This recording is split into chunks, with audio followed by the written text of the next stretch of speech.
Y ese tema de la circunstancialidad del enmarcado es un tema que me interesa sobremanera. Bueno, de hecho el libro último aquí, por autopropaganda, Estética de la crueldad, que he publicado sobre los enmarcados artísticos, porque rescaté el año pasado el texto de Ortega y Gasset, del que siempre se habla mal y hoy no lo voy a hacer, y es el texto que se titula Ensayo sobre el marco, en el que dice Ortega en 7 páginas que toda la teoría de yo soy yo y mis circunstancias, que es la traducción al español del Dasein heideggeriano, no es otra cosa que yo soy yo y mis circunstancias enmarcado en un contexto histórico específico. Por tanto, la circunstancialidad existe en Duchamp, o también, como recuerdan, la famosa acción de Joshua Bell, que el 12 de enero del 2007 en Washington D.C. bajó a una estación del metro, se puso a tocar, Joshua Bell, uno de los violinistas mejor pagados del mundo, con un Stradivarius, tocó la Chacona en D menor de Bach, estuvo tocando 40 minutos, pasaron miles de personas, no le reconocieron porque estaba con una gorra de béisbol y con unos vaqueros, y en las imágenes se vio que la mayor parte de la gente estuvo apenas unos segundos, que nadie le reconoció y que recaudó $30 y 17 centavos, fue lo que, $32 lo que recaudó.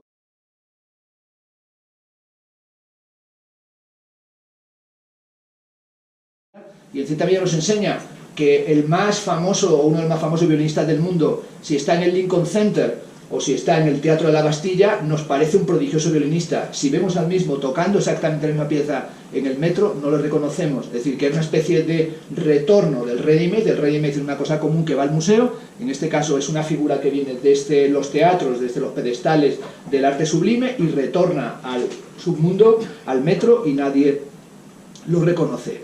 En el fondo es una anécdota que tiene también sentido en la trama narrativa, porque al profesor Ismael, en la Facultad de Bellas Artes, le meten una hoja en la que aparece esa referencia a esa acción de Joshua Bell, y él se plantea qué significa esto, es decir, qué significa esto que le han metido los alumnos y que él entiende que tiene que ver con las polémicas que están surgiendo de deseo y también de fricción de él con la alumna Paula, en la que reconoce una imagen del deseo, pero también del pintor y la modelo y de su propia mujer. Y ahí nos dice que en el fondo es una alusión a Duchamp y cómo su obra fue reducida a escombros después de la exposición.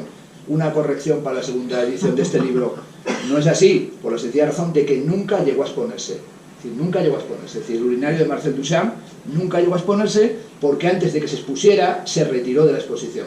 Es decir, el urinario no es un fake, pero sí es, bueno, ahora se dice que ni siquiera lo hizo él, sino la baronesa Dada, que fue la que en realidad mandó el urinario, pero lo retiraron antes de que se abriera la exposición. Por lo tanto, lo que se expone son réplicas contemporáneas, eso sí está bien dicho en la novela, pero es una obra que gana su fama y su escándalo sin nunca haber sido vista por el público en su versión original, porque en realidad no hay versión original, ni firmada por él, es decir, nunca hay versión original. Lo que hay en esta novela es la lógica del delirio, la lógica del contexto del arte contemporáneo. Bueno, voy a ir acabando. En realidad, lo que me ha atrapado de esta novela es algo diferente a los temas o a las temáticas del arte contemporáneo, sino que me ha interesado es que es una especie de pirámide de tiempo. Esto es, lo que me ha interesado es la sensación que uno tiene leyendo la novela de déjà vu, es decir, de epignolepsia. Bueno, el déjà vu lo hemos sufrido todos y lo hemos sentido todos, que es la sensación de que esto ya ha sucedido. A veces es porque ya ha sucedido, porque se ha repetido la conferencia, no es posible porque la primera vez que lo presentamos así, pero nos pasa en ocasiones, decimos, ahí va, esto ha pasado exactamente igual, las mismas personas, el mismo lugar, la misma hora, el mismo suceso, y cada uno en función del déjà vu le da una interpretación, ¿no? Unos dicen, bueno, que es el amor, ¿no?, que es los chakras, la concordancia cósmica, que es una perturbación del tiempo, que es un tiempo asincrónico que se mezcla con un tiempo actual. En realidad es una suspensión del filtro entre la memoria a corto y a largo plazo, y eso es el déjà vu o la epignolepsia. Y esa sensación de epignolepsia como pirámide del tiempo sucede desde el comienzo de la novela, porque cuando entra el profesor y ve a la alumna, Paula, se da cuenta de que no solo su alumna, es también su mujer, que fue su compañera de universidad. En este sentido, es el comienzo un MacGuffin absolutamente hitchcockiano, dado que esta novela es una versión contemporánea de la película Vértigo de Alfred Hitchcock. Es exactamente lo mismo, es decir, que si uno ha visto la película, que no hace falta recordarla, sucede lo mismo con las mujeres de la película de Vértigo de Alfred Hitchcock. Esto es una novela estrictamente fantasmal, esto es una novela hauntológica, es decir, de ontología fantasmal, en la que aparecen y reaparecen figuras que se repiten. pero no son figuras, son revinientes, son revelaciones inquietantes. A veces se hace contemplando las fotos de la universidad, está mirando las fotos de profesores de la universidad y está buscando a su profesor, al profesor Kellner, y es como si hubiésemos vuelto de repente al Hotel Overlook de El Resplandor de Stanley Kubrick, ¿no? Que es también una gran película sobre lo fantasmal y sobre el doppelganger y sobre la gemelidad monstruosa. Es también una novela sobre un tema apasionante que es las llamadas sin respuesta, o las contestaciones sin palabras, o la carta robada. Habría que recordar que toda carta llega a su destino, sobre todo si esta carta no ha sido enviada. Es también una novela sobre la genialidad y la impostura, sobre la vocación y el fracaso, sobre un artista que dice que es un destructor de sí mismo. Es también en todos los sentidos, y esto es lo único que voy a aportar propio a la lectura de esta novela, es también una fábula del arte moderno. Y es una fábula del arte moderno en su sentido más esencial. Bueno, el otro día veía que alguien que comentaba la revista dijo, la novela dijo que era muy importante el nombre del autor, que es Ismael, Call me Ismael, llámeme Ismael. En este sentido remite evidentemente a Moby Dick, pero también remite a lo que es Moby Dick, que es la búsqueda del absoluto, es decir, la idea del absoluto literario. Pero yo creo que eso es equívoco. El absoluto no es el de Melville, porque finalmente para Melville el absoluto se resuelve en el naufragio, o el absoluto se resuelve en Barleby and Co., en Barleby, el escribiente, cuando dice I would prefer not to. El absoluto de esta novela es que esta novela es una versión apasionante de Fraunhofer. Hoy a lo mejor no nos suena nada, lo cual es un poco triste, pero la figura más importante tal vez de las novelas de artista es Fraunhofer, que es el protagonista del libro. Yo me puse a leer El espacio literario, pero en realidad había que leer otro librito que es más bello todavía que El espacio literario, que es La Chef d'Oie Inconnue, la obra maestra desconocida de Honoré de Balzac.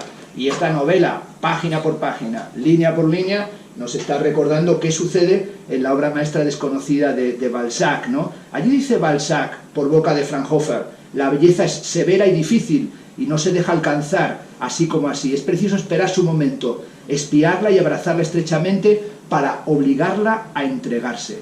Fraunhofer fue un modelo, es un pintor inventado por Balzac. Los otros dos pintores que aparecen en la novela, por Buss y Poussin, existen, aunque no eran contemporáneos, es decir, crea un anacronismo temporal.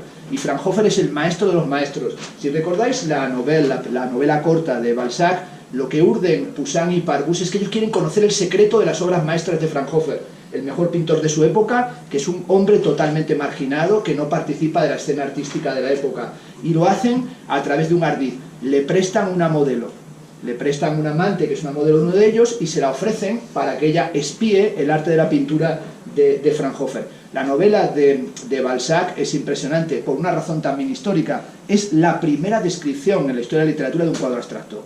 Es decir, cuando Poussin y Parbus entran finalmente a ver la obra maestra que ha pintado, que es el retrato de una mujer desnuda, cuando lo describen, esas páginas alucinantes de Balzac, describen lo que llama allí le mur de peinture, el muro de pintura, y describen un cuadro abstracto, y es la primera descripción que aparece en un cuadro abstracto años y años antes de que comience la pintura abstracta. Aunque dicen que de repente de esa maraña de gestos frenéticos y de esa masa abstracta de pintura aparecen dos pies perfectos cincelados en mármol de Paros, y se añade, esto parece una obra de Pigmalión.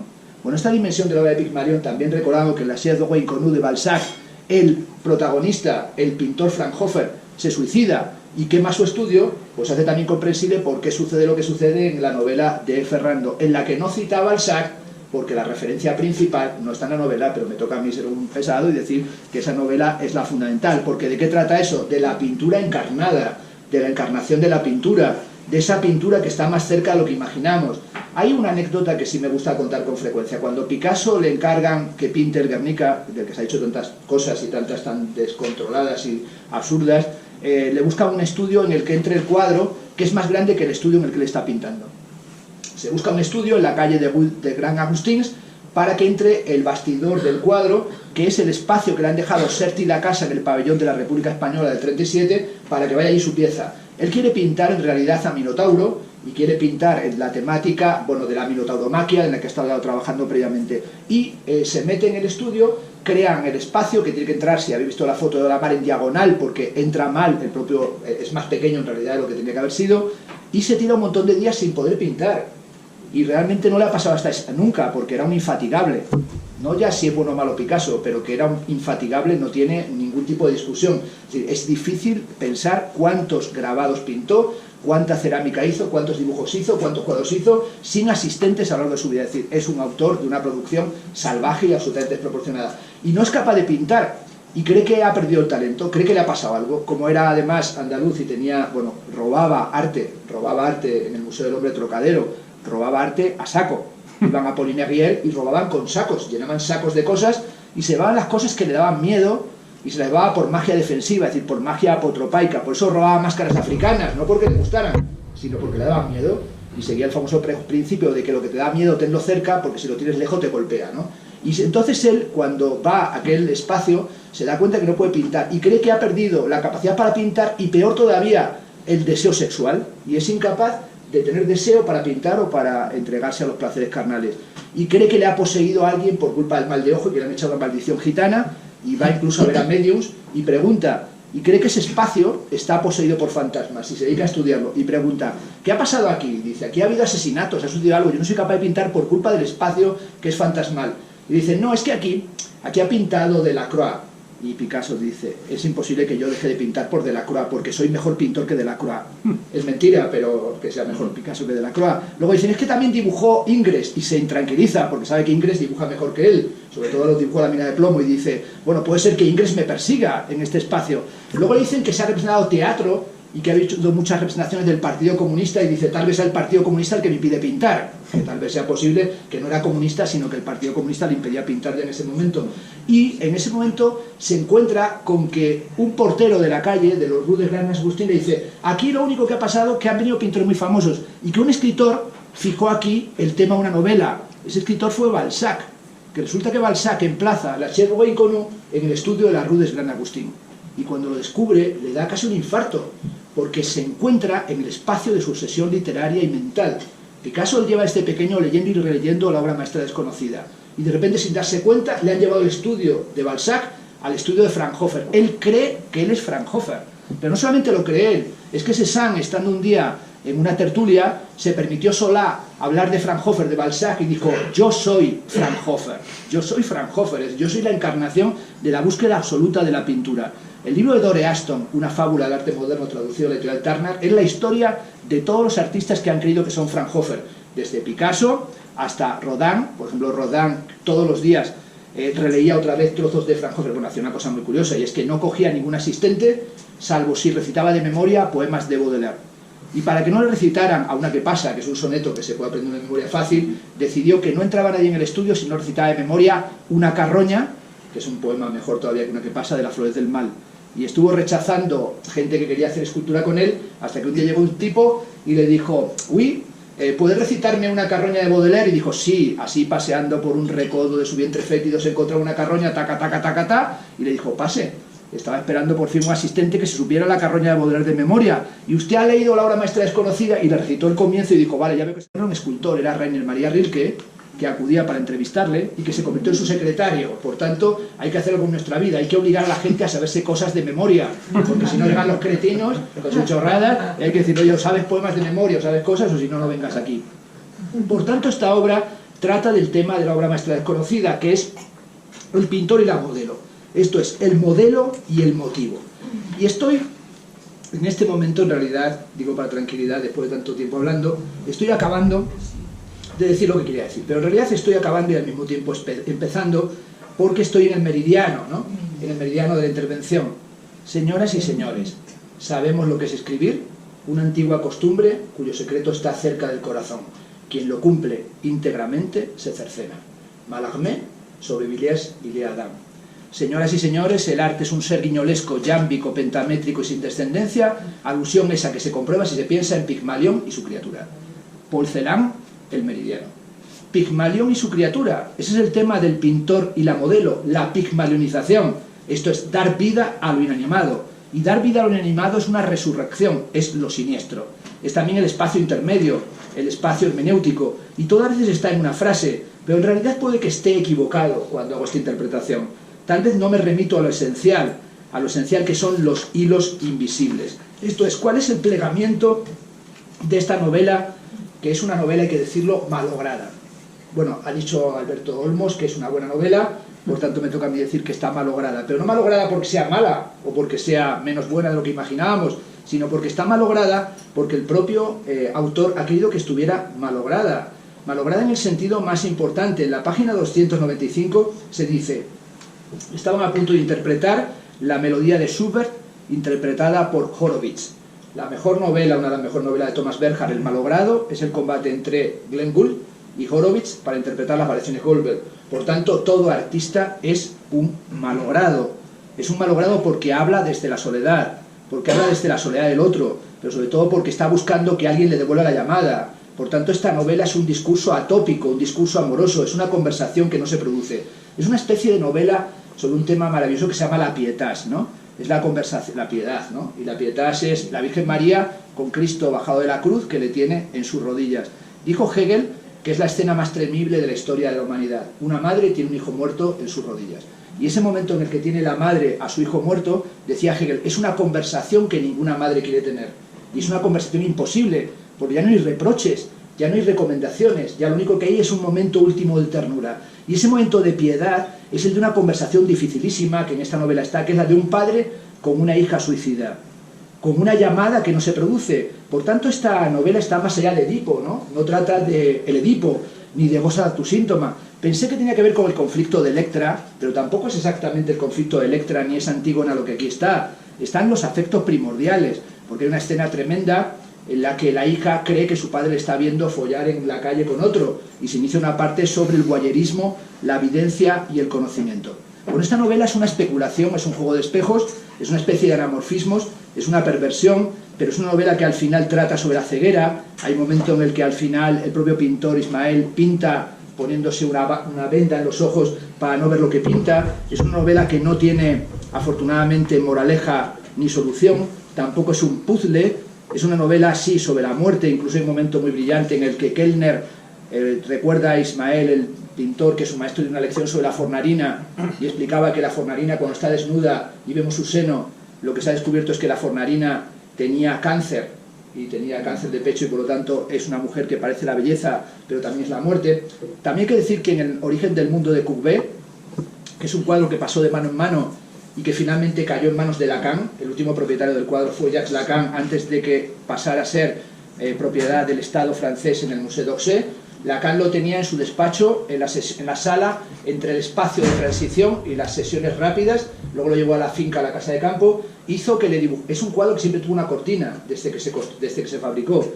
Y él lo que hizo fue crear una moldura que se encajaba por delante. En la moldura le mandó pintar a su yerno, que era el gran pintor André Masson, que pintara algo que tapara el cuadro del origen del mundo. Lo que pintó fue un paisaje que corresponde con las piernas de la mujer desnuda. Y cuando llegaban los amigos, lo cuenta James Lord, los ponían delante del cuadro y decían, ¿qué os parece? Y decían, ah, interesante, un cuadro de formato pequeño.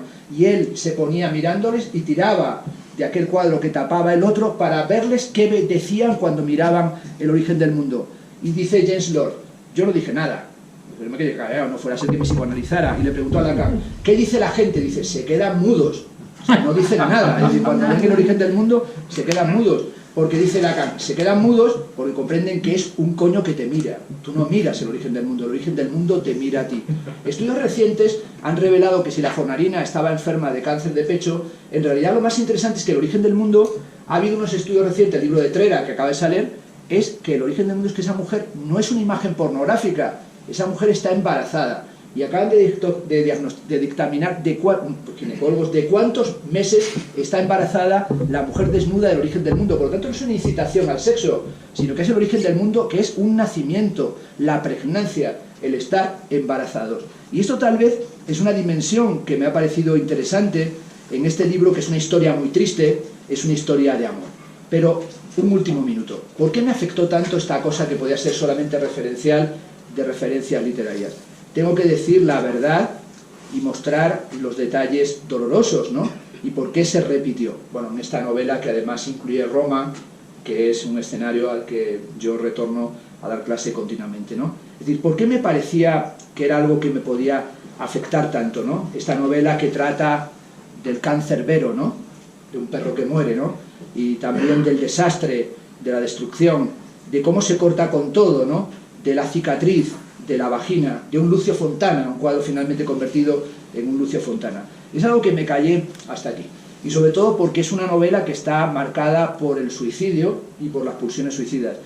Esa novela la empecé a leer cuando se suicidó mi suegro, es decir, el día que se suicidó mi suegro. Y por tanto, empiezas a leer una novela sobre suicidas y de repente aparece un acontecimiento real en tu vida, que es que tu suegro se suicida.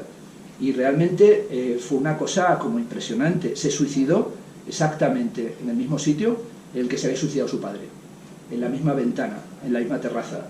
Es decir, y yo tuve que ir a hacerme cargo del cuerpo de mi suegro, que era como mi segundo padre y el padre para mis hijos, dado que vivió siempre conmigo. Por lo tanto, cuando uno lee una novela que ya desde las primeras páginas tocan tan de cerca lo que sientes, lo que piensas, lo difícil que es incluso asimilarlo, ¿no? Porque realmente pensaba en todo este mes que he estado dándole vueltas a la novela, que es, vale, has leído todas las referencias, tienes todas las referencias. En el fondo, dado que estudié filosofía, leía Séneca, ¿no? Las consideraciones de Séneca sobre el suicidio. Cuando dice Nietzsche que el suicidio es la resolución heroica de la modernidad, cuando lo dice Baudelaire, cuando lo escribe en un libro así Durkheim, pero tienes tantas horas de hablar sobre el suicidio como yo he tenido sobre Cioran y sobre los suicidas, pero de repente acontece justamente al lado tuyo de una persona que quieres, de una persona a la que amas. Es decir, la situación se trastoca completamente. Por lo tanto, esa situación del suicidio real en esta obra me hizo pensar en que te afecta lo que ya te afecta, es decir, que te afecta lo que te está afectando. Y sobre todo también pensé en que toda esa relación conflictiva de Ismael, del padre con su hija, es también la relación mía con mi hija. Es también la relación conflictiva que yo tengo con mi propia hija. Bueno, mi mujer es profesora de filosofía, mi hijo mayor es profesor de filosofía, mi hija también es profesora de filosofía, solamente el tercero no ha querido serlo. Mi casa es una casa de locos, es una casa con 5 filósofos, imaginaros qué locura de discusiones y qué locura de referencias, y por lo tanto pensé que esas conflictividades que él tiene son conflictividades que me parece que Nacho revela, porque ese momento de realidad, ese momento traumático se encuentra a la vuelta de la esquina. Y por lo tanto, cuando dice que hay que escribir desde la represión, pero también desde la depresión, me parece que era importante, ¿no? Dice en un momento dado muy brillantemente que una rama, se parte siempre en el momento justo. Antes de entrar aquí, una chica que no conocía, ahí en la puerta, me ha dado una servilleta que me he guardado y me la voy a llevar y luego se la regalaré a Nacho, ¿no? Y me ha dado una servilleta doblada y me susurró: lee esto solo al final, cuando ya has terminado. Abrí, como soy muy precipitado, abrí la servilleta y la leí justo antes, un poquito antes de empezar, y es una servilleta en papel en la que dice: siempre he creído en ti, ese no era yo, papá. Muchas gracias. Bueno, increíble, ¿no? Yo no sé si hubiéramos calculado la cantidad de palabras dividida por los segundos, ¿no?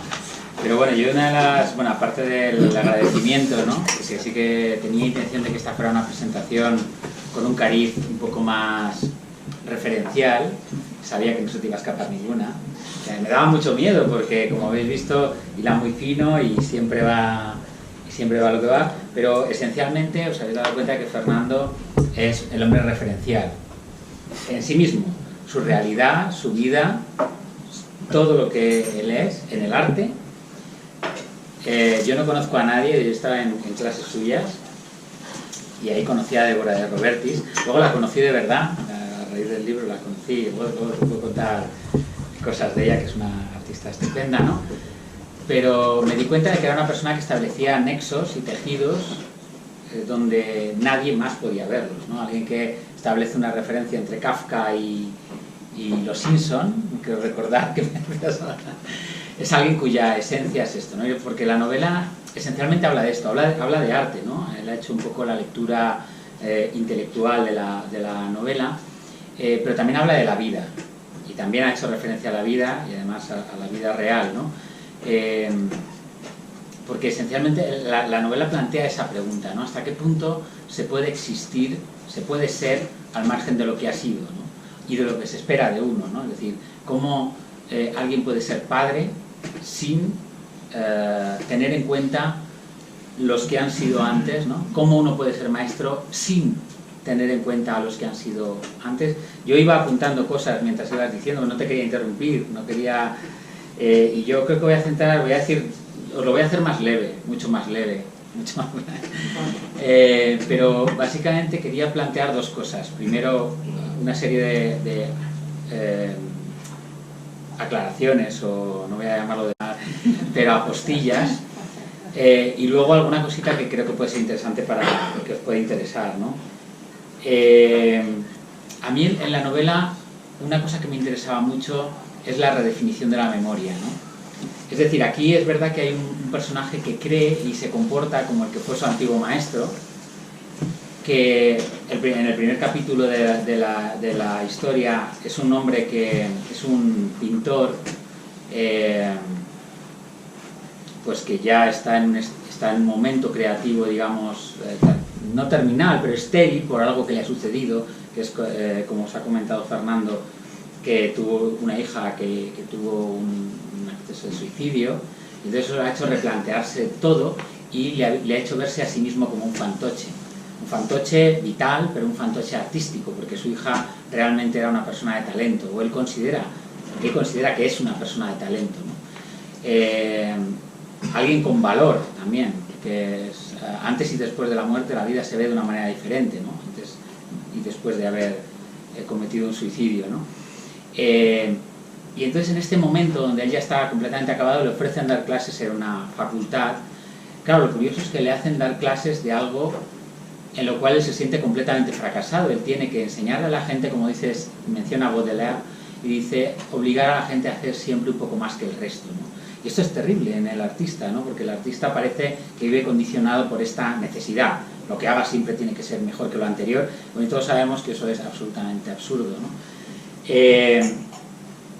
Y cuando él como se siente un absoluto fracasado, lo que decide es repetir la clase que dio aquel profesor que tuvo hace 23 años, paso por paso, gesto por gesto, una clase que además habla de la referencialidad, ¿no? O sea, podría ser una clase parecida a la que ha dado Fernando, ¿no? Con el agravante de que en un momento dado observa en las primeras filas sentado a un chaval, nadie se recuerda a sí mismo, dice, es verdad, nadie nos recordamos a nosotros mismos, pero él piensa que ese chico que hay ahí sentado probablemente sea exactamente él mismo, ¿no? Y la mujer que hay sentada, la chica que hay sentada a su lado, la que hoy es su profesora, ¿no? De alguna manera, en este primer capítulo, lo que hace, que es una tesis, en realidad es como, digamos, lo que luego voy a desarrollar a lo largo de toda la novela, lo que plantea es que en realidad no somos diferentes, sino que interpretamos el mismo papel en la comedia, ¿no? Y en el mismo plano, yo trato de solapar al alumno, al maestro y al que ya ha dejado de ser el maestro, pero lo fue entonces, ¿no? De tal manera que los tres repiten exactamente el mismo rol, ¿no? De tal manera que esta lección que da él sobre la referencialidad y la vida del propio protagonista se van entrecruzando, ¿no? Pero no es así exactamente. Lo he presentado en varios sitios el libro, ¿no? Y es muy curioso porque yo quise hacer mucho hincapié en el hecho de que el pasado no tuvo por qué ser así. O sea, él hace todo lo que puede para que el pasado sea como él quiere que sea, ¿no? Hay una cuando él regresa de esta clase y tiene una conversación con su mujer, que es la única sensata de toda la novela, le dice, ¿tú te acuerdas cuando nos sentábamos en la tercera fila? Dice, no, si no nos sentábamos en la tercera fila, ¿no? Sí, ¿no? ¿Y te acuerdas que tú me dijiste que te subirías al pupitre y te querías bajar las bragas para que... Yo no te dije a ti eso ni de coña, vamos, ¿qué me estás contando, no? Es decir, él de alguna manera necesita forzar las cosas que le están sucediendo e imaginar que fueron así. Otra cosa es que fueran así, ¿no? Sí, y está todo el rato con ese tema, ¿no? El tema de la fornarina, voy a ir un poco recogiendo tus argumentos, el tema de la fornarina de Rafael me pareció aterrador descubrir ese pequeño detalle, pero que resignificaba un cuadro, no sé si lo conocéis, pero es un cuadro bellísimo. O sea, es un cuadro, lo ves y se ve una belleza, digamos, casi... que conmociona, ¿no? Es una belleza... Y claro, cuando te enteras de que esa mujer tan bella, ¿no? La hija del panadero, tenía en el pecho, o sea, que habían detectado una despigmentación en la axila y que se veía una inflamación gangliar, ¿no? Y que efectivamente murió unos meses después, sola y abandonada en Jueves Santo, ¿no? Dice, ¿no? Claro, te das cuenta de que Rafael estaba pintando lo bello, pero en realidad estaba pintando la muerte, ¿no?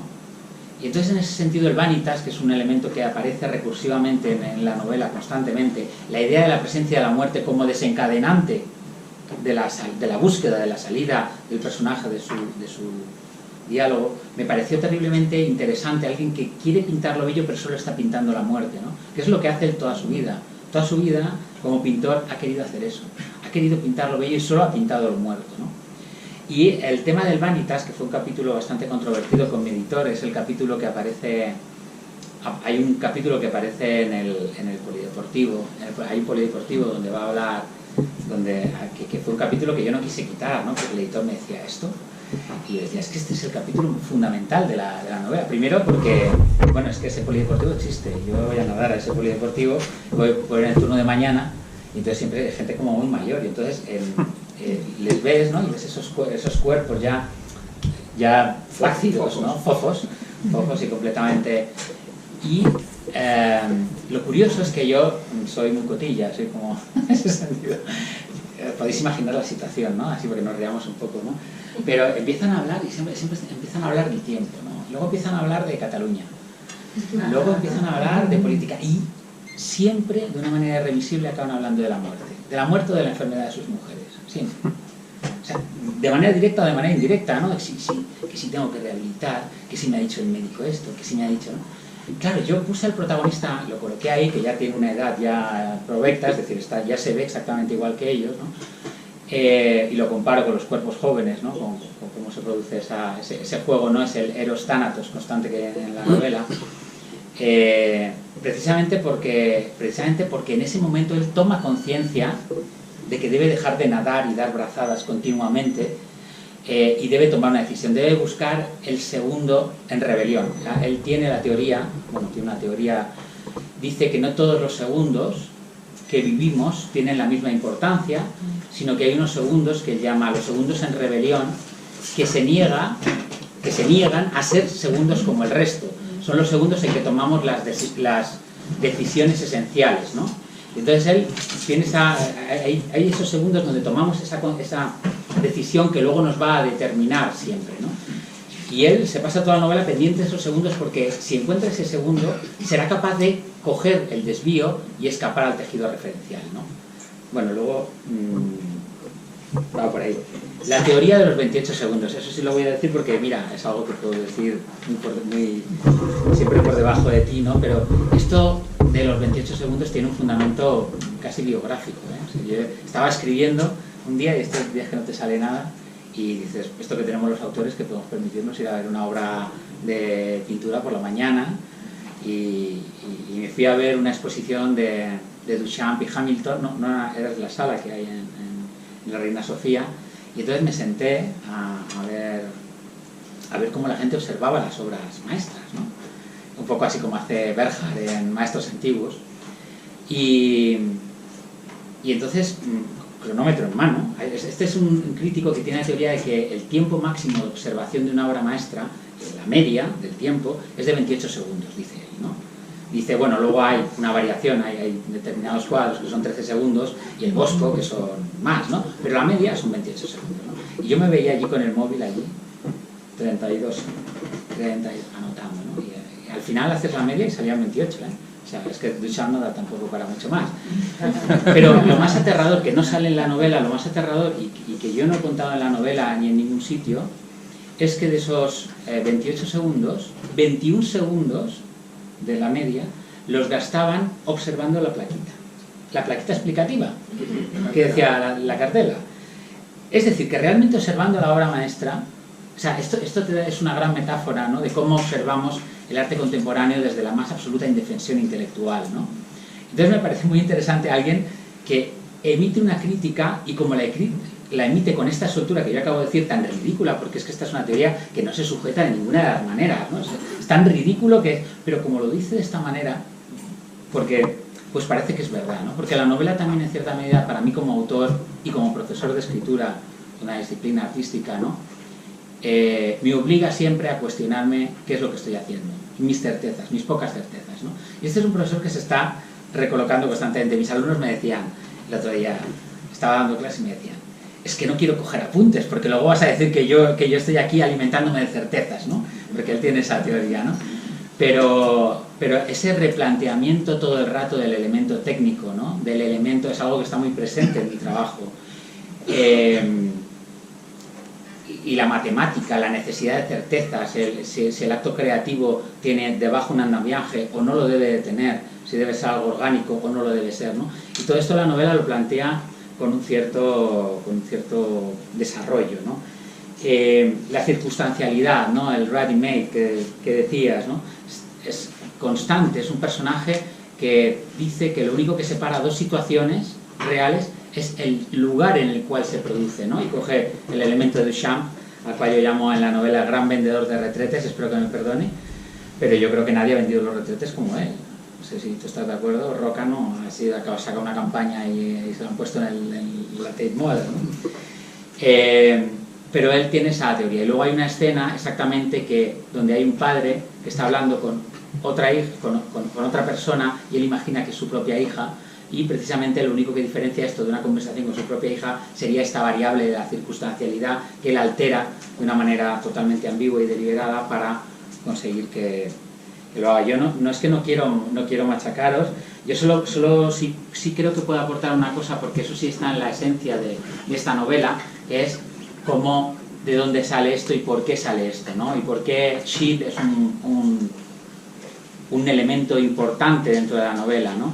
Y es que imagino que conocéis el retrato de los retratos de Shield, de las chicas que tiene desnudas, las muchachas desnudas. Los de la editorial nos pusieron uno en la portada, pero como veis le cortaron pudorosamente el culo, porque claro, sabes que ahora se pone en Facebook y te lo censura. O sea, tú pones en Facebook esto con el culo y te lo censura. Y eso que es un culo trémulo, que yo creo que los algoritmos no sé si detectan.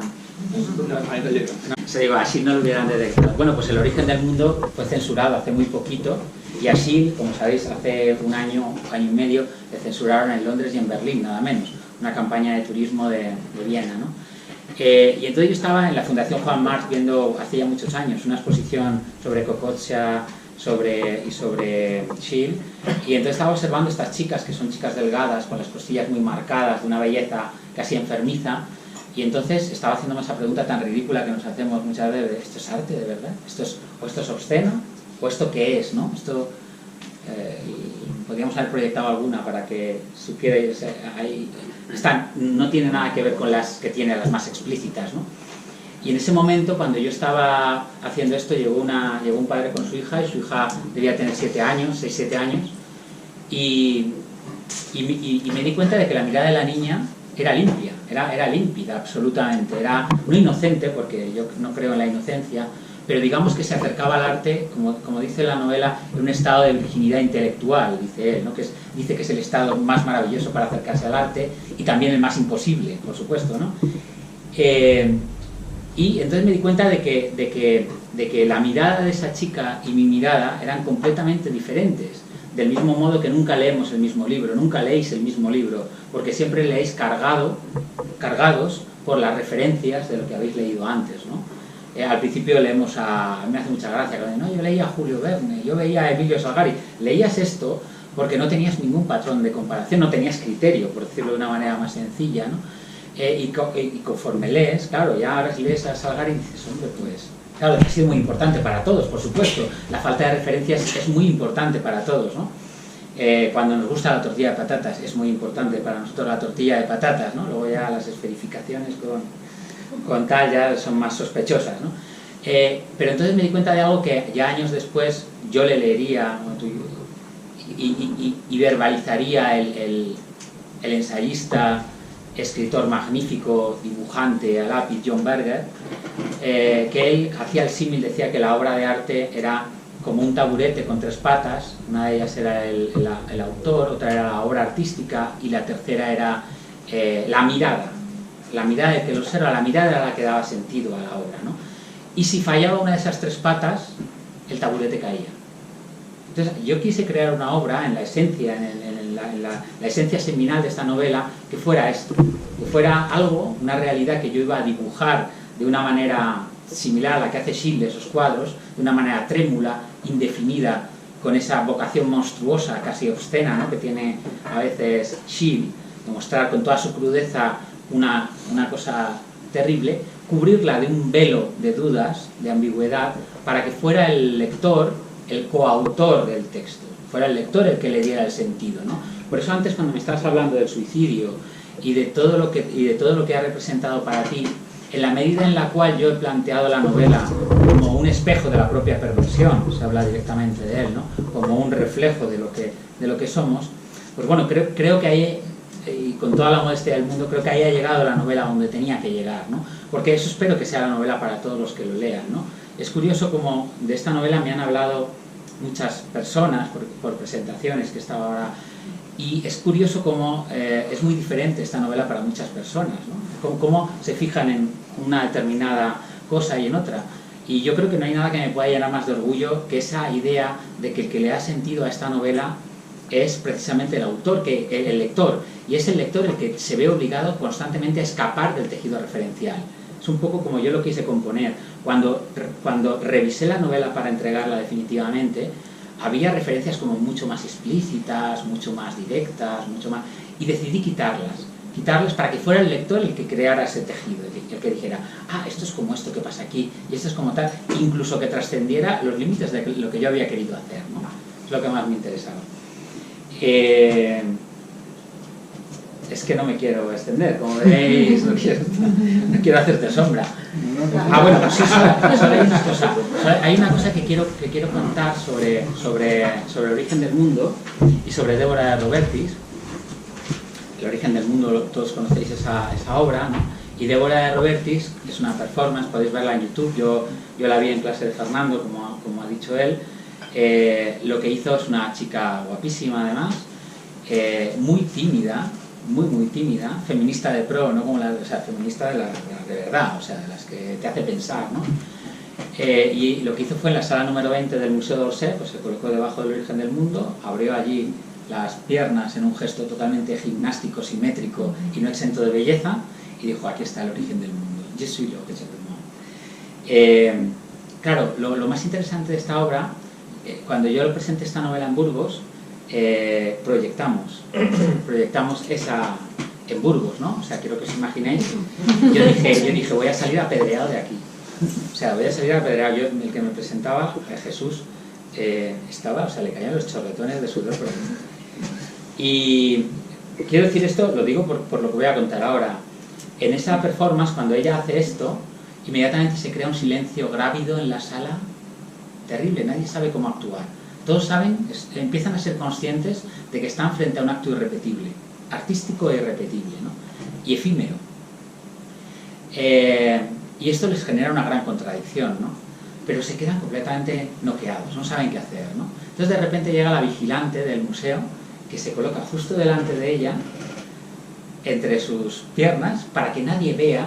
Pero claro, lo curioso es que justo encima de su cabeza hay un coño sacralizado y colgado en la pared. Y claro, la vigilante no está exenta de la gran contradicción que supone estar tapando un coño de verdad frente a uno sacralizado, ¿no? Pero hay un momento, yo les dije a la gente cuando lo vio, le dije, vamos a ver algo un poco, igual puede ser algo escandaloso, pero quiero que traten de evitar esto. Quiero que piensen cómo se sienten ustedes al observar esto que van a ver. Quiero que se autoanalicen mientras está sucediendo esto, ¿no? Porque me interesa mucho saber cuál es su punto de vista, ¿no? Y yo veía a aquellas señoras observando aquello con la... Bueno, hubo un momento que una de ellas se levantó y se puso a aplaudir. Como ocurre en el vídeo. En el vídeo hay un momento donde, sobre todo el público femenino, innegablemente, empieza a aplaudir de una manera fervorosa, así, epifánica casi, ¿no? Bueno, pues me pasó, ¿no?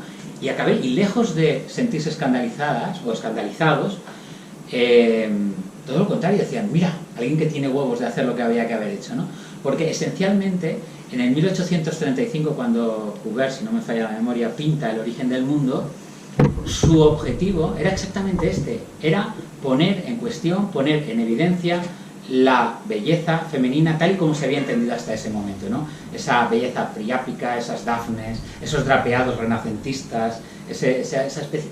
Drapeados renacentistas siempre estratégicos. Nunca os habéis preguntado por qué eso, siempre la sábana cae justo para no ver la hoja de parra, ¿no? Ese tipo de belleza vista siempre a través de los hombres. Y lo que quiere Cuvier es precisamente evidenciar esto y decir, no, este es el origen del mundo.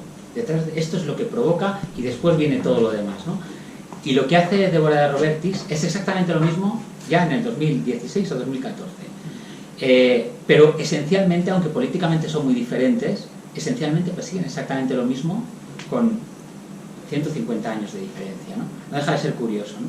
Pero sobre todo lo interesante de la obra y de la obra de Robertis es que ella trabaja con la mirada, ¿no?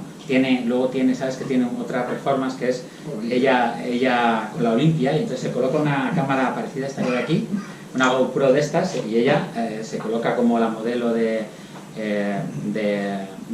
Manet y graba la mirada de los otros hacia ella, ¿no? Esa es realmente la obra artística, no ella convertida en la modelo, sino lo que ella está grabando, ¿no? Entonces, bueno, no quiero alargaros más porque esto se está haciendo... No sé si alguien quiere preguntar alguna cosa o no sé. Yo creo que te has explicado maravillosamente.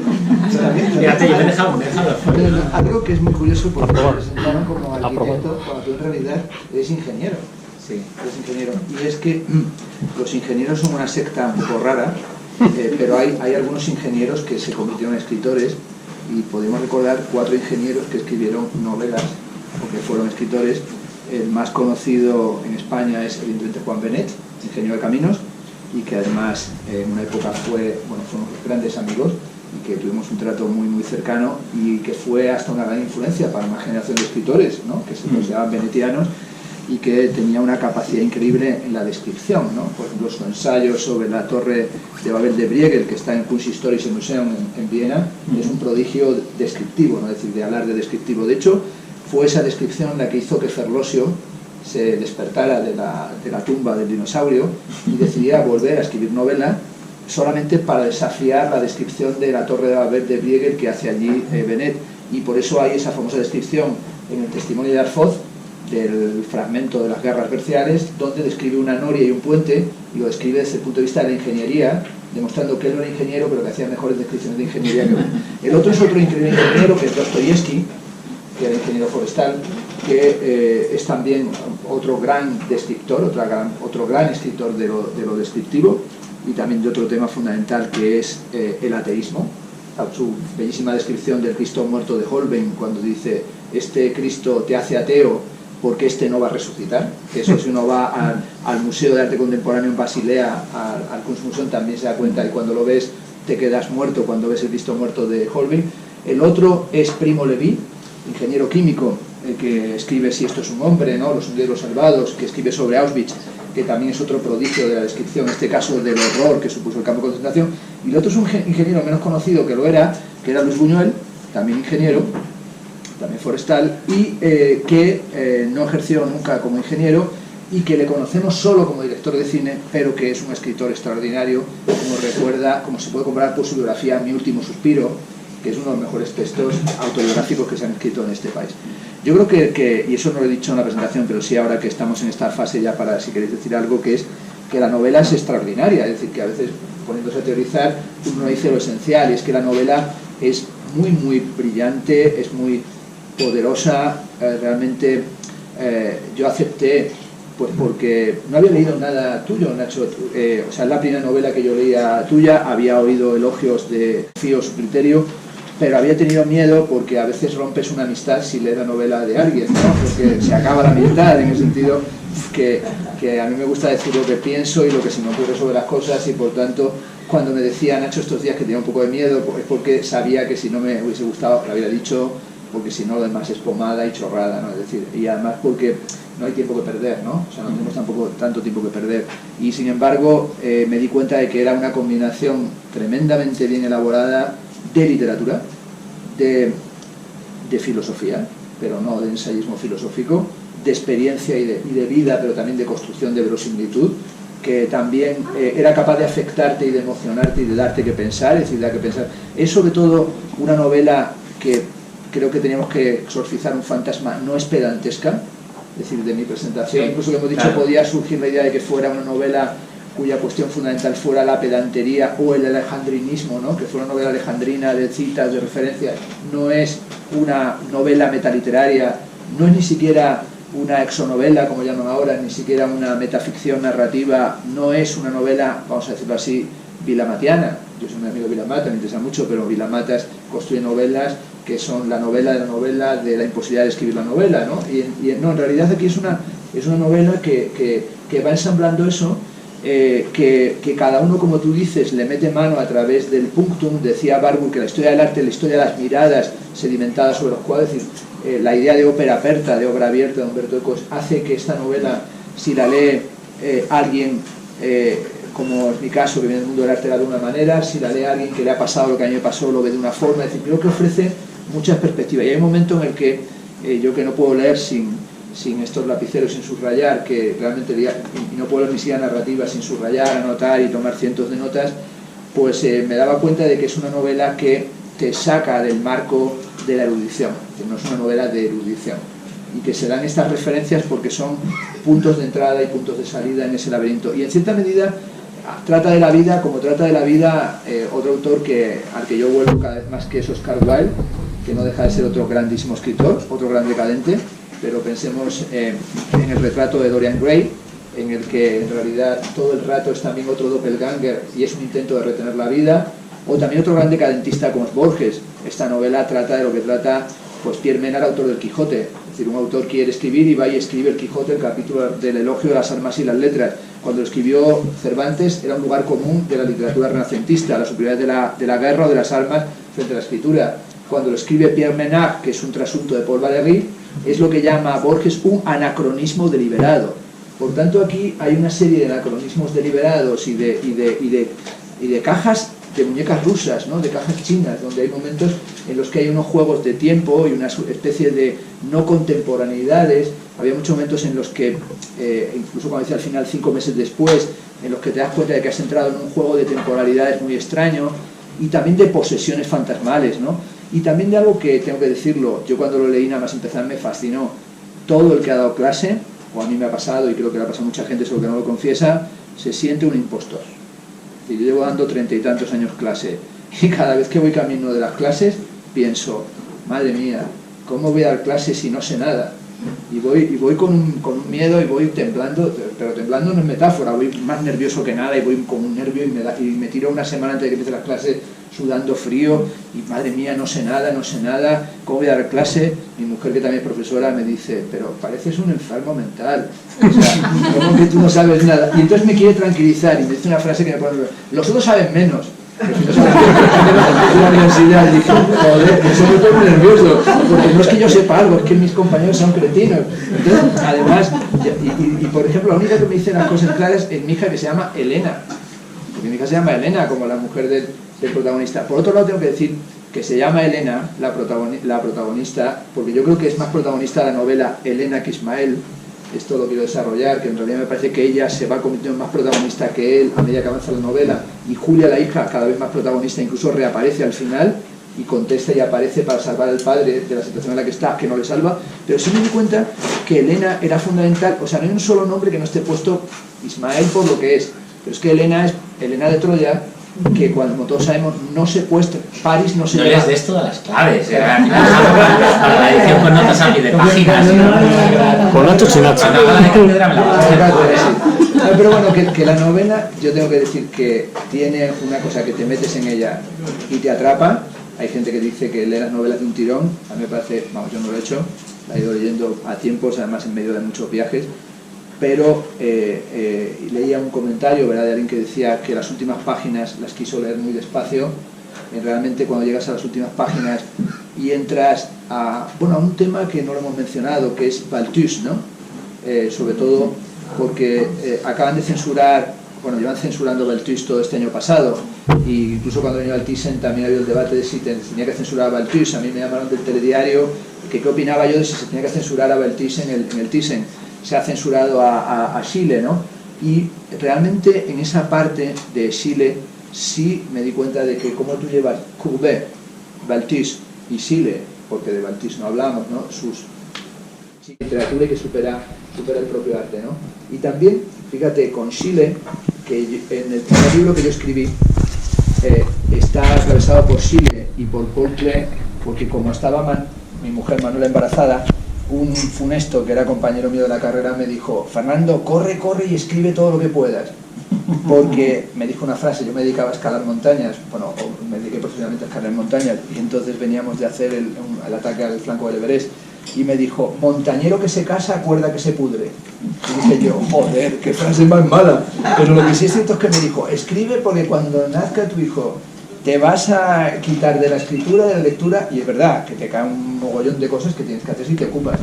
Y por tanto, frenéticamente apresurado, me escribí el elogio de la pereza, nosotros una estética del cansancio, y lo hice mientras completaba la edición de la obra integral de von Schiller, el catálogo general de Schiller, para el Museo Verdad de Viena, y no paraba de mirarlo, y escuchaba todas las tardes las Kind der Toten Lieder, las canciones Niños Muertos de Gustav Mahler, que son muy también tu libro, ¿no? En el sentido que una madre sale con un candil, grita los nombres de sus hijos para que vuelvan a casa porque está muy oscuro y la noche les puede devorar. Eso está cantado en la mejor versión por Fischer Dieskau, que es un hombre, aunque la voz tiene que ser de mujer, y va cantando cada vez más triste hasta que se da cuenta de que no pueden volver porque son los niños muertos, pero es que han muerto antes de nacer, porque las obras más duras de Schiller no son los desnudos, son las que uno puede ver si va al Museo de la Secesión vienesa y ve las mujeres embarazadas con el vientre traslúcido, que dentro de ellas tienen un íncubo o un súcubo, es decir, un niño muerto que ha muerto antes de nacer.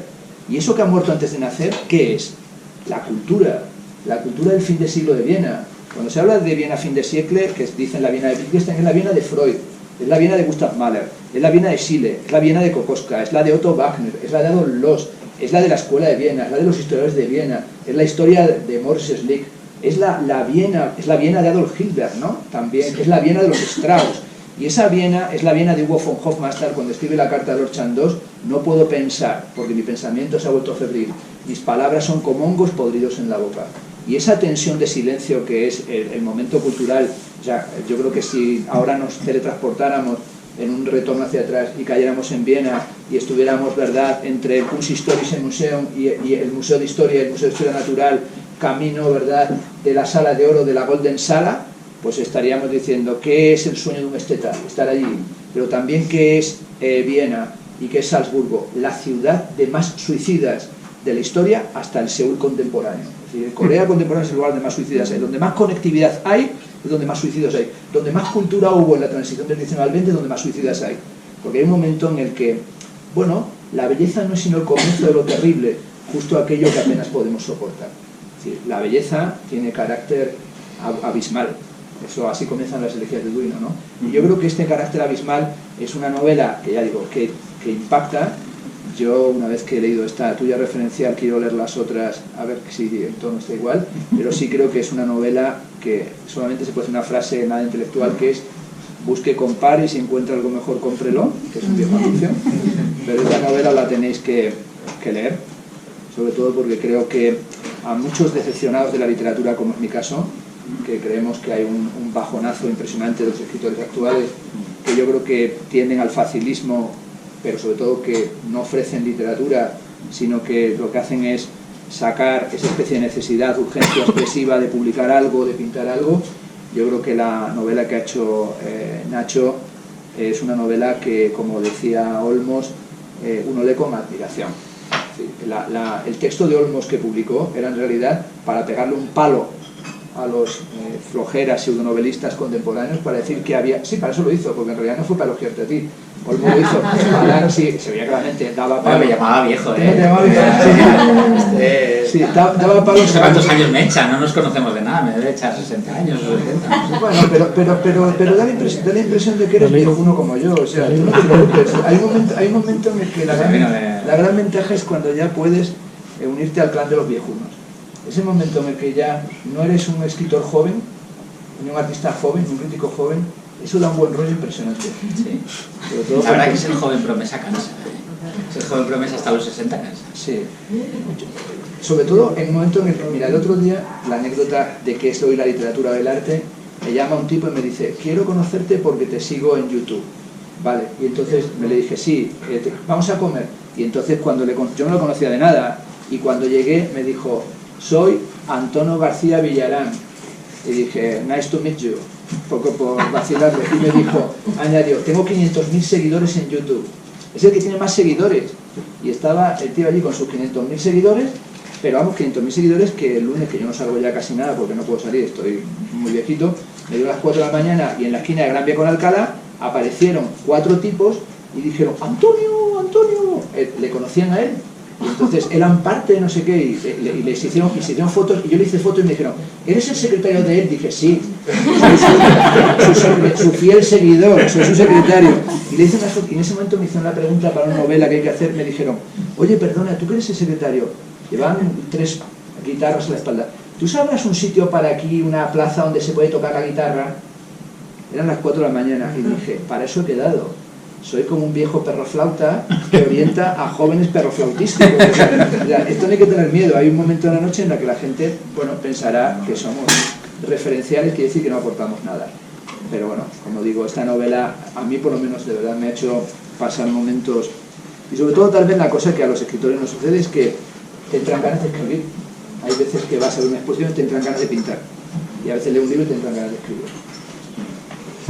Bueno, como veis, o sea, todo esto que dices es real, es que él es así. Yo venía aterrorizado, pero con todas las letras, todas, porque digo, si no le gusta, me va a poner a parir delante de todo el mundo, porque no nos conocemos, ¿no? Así que nada, bueno, pero yo creo que a veces conviene asumir riesgos, sobre todo si el resultado es como el de esta tarde, ¿no? Que, bueno, también escuchar, para un autor es muy, muy gratificante ver cómo tu novela, porque es una novela que tiene muchas capas de lectura en realidad, ¿no? Y es muy, muy, muy difícil, bueno, yo en realidad es que estoy sobrecogido, ¿no? Cómo ha ido hilvanando todas y cada una de las referencias, cogiéndolo. Nunca pensé que hubiera un lector que fuera, o sea, siempre dije, cuando salga la edición de Cátedra, siempre tendré algo que contar. Pero ahora me doy cuenta de que no, me doy cuenta de que bueno, que has hecho una lectura maravillosa. Y que, bueno, yo no puedo estar más orgulloso de lo que estás diciendo, ya lo sabes, ¿no? Así que nada, muchas gracias a todos por venirnos. Martí,